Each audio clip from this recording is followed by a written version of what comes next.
My dear brothers and sisters, for our reflection, let us divide the gospel into three parts. The first one as Peter's response. The second one, St. Peter's responsibility.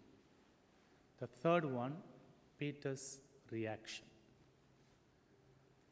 The first part, Peter's response.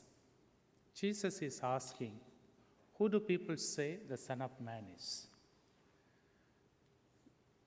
St. Peter definitely would have heard from others about Jesus because he knew people and he was traveling with him. That your master is a miracle worker, he is like a prophet like John the Baptist or Elijah. So he summarizes the opinions of the people. Jesus, people say that you are the prophet, you are the John the Baptist, you are the Elijah. This answer comes from the viewers, the people who saw him from distance and people who heard about him from others. Now Peter comes with another response when Jesus asks, who do you say that I am? He says, you are the Messiah, the Son of living God. Now this answer comes personally because Peter accompanied with him. Peter spent time with him. So there is a personal connection, an interpersonal relationship, a deep experience with Jesus. So Peter's response helps us that one can truly understand who Christ is when only you come to a closer friendship, a personal communion with God. It's not just you hear from somebody. It's not just you read from a book. Somebody writes a great book on Jesus. But until you accompany him, until you stay with him, until you experience him, you are not going to definitely experience Jesus as the Son of God. Even in the matter of Eucharist, people who come to that experience only can understand the true body and true Christ. As long as we don't come to that personal friendship, we will always be a viewer, although we sit on the pew. The second point on St. Peter's responsibility. When Jesus realized that Peter has realized who Jesus is, then he has a confidence and trust on him. And then he says, you are the rock on which I will build my church and I will give the keys to the kingdom.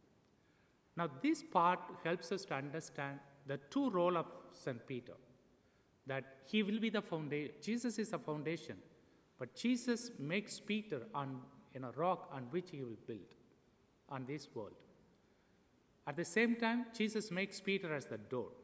So it's an invitation that we all become the fundamental witness to Jesus' teaching and spirit. Or we are called to become the cornerstone, the foundation, the door, in inviting people to enter into the kingdom of God. The kingdom of God is the full presence of God, which was revealed in the person of Jesus. So our faith should help us to help one another. You help your partner, you help your children, you help on individuals, you help the others to come to the church and build the foundation of their life by entering into the door of faith. If we don't do that, then we do not have the deep faith, the true faith. Then comes the third part, St. Peter's reaction, which is beautiful. Peter is a human. He does not want Jesus to suffer. Still, he views Jesus from the eyes, the physical eyes. Although he has a personal friendship, he is not able to go into the core being of Jesus, which is divine, and would not understand the purpose of Jesus being a Messiah to this world. We don't want that. I don't think you like your partner to suffer.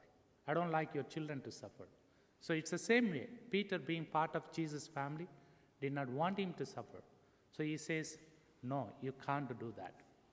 But here is Jesus establishes the true Christian discipleship is to accept the suffering, to find meaning in the suffering. As Mother Teresa said, when you accept the suffering, that's where Jesus comes to kiss you. It is in your suffering that Jesus kisses you. When the whole world finds suffering as an obstacle, Jesus says, suffering is the way to the salvation, the way to the growth. Unless you suffer, you can never be saved. And that's the beautiful message of Jesus that brings to all the Christian faith. And it should help us to accept all the sufferings of our life and then embrace Christ through that suffering. And that's why if you look at many saints, if you have read some of the saints, they beautifully explain about the cross, how they like to embrace the cross. Whether you take Edith Stein, whether you take Teresa of Lisieux, Teresa of Avila, any of the saints will always say, the ultimate way to salvation is to carry the cross. So my dear brothers and sisters, as I have divided these three sections, continue to reflect and see. With a question, who do you say today? This is one of the gospel that attracted me, because until I come to the definite answer personally, still I am ignorant of Jesus. And always remember, Jesus has called every one of us to become that foundation, to become that door. And always remember, Jesus gives you suffering just because he wants you to be saved.